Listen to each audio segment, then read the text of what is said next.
Скопје на 30 степени, со полупразни булевари, без вообичаен сообраќаен метеж и хаос, без брзање, со порелаксирано возење. Предпразничниот тропски викенд и годишните одмори кои се воек, речиси ја испразнаа метрополата. Веројатно вака ќе остане и до средина на неделава поради празникот Илинден.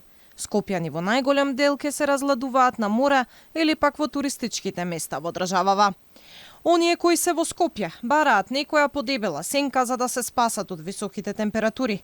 Ама жетта од изгор скопското лето не можат да ја угасат од градските фонтани. Тие не работат цело лето.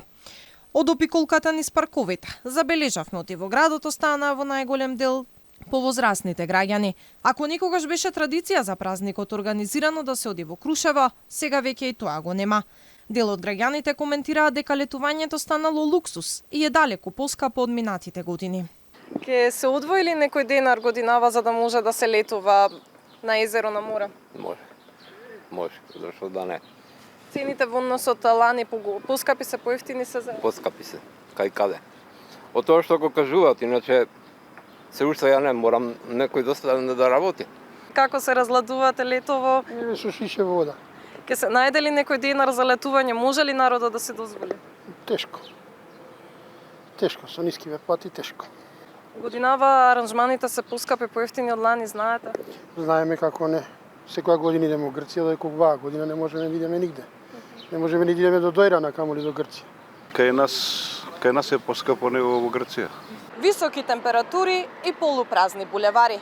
Предпразнично, граѓаните ја напуштаа метрополата, барајќи спас од горештините на море или на езеро. Оние кои се тука пак ги користат раните утрински часови да се разладат под сенките во парковите. Додека скопските улици се празни, граничните премини се полни. Утринава колони на Богородица и Табановца. За влез во Грција се чекаше до 45 минути, а исто толку се чекаше и за влез во Македонија. Зголемен интензитет на сообраќај е забележан кон Охрид.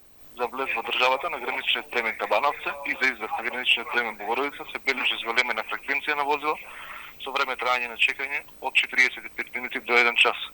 Додека на останатите гранични премини од македонска страна нема поголеми задржувања за влез и излез од државата.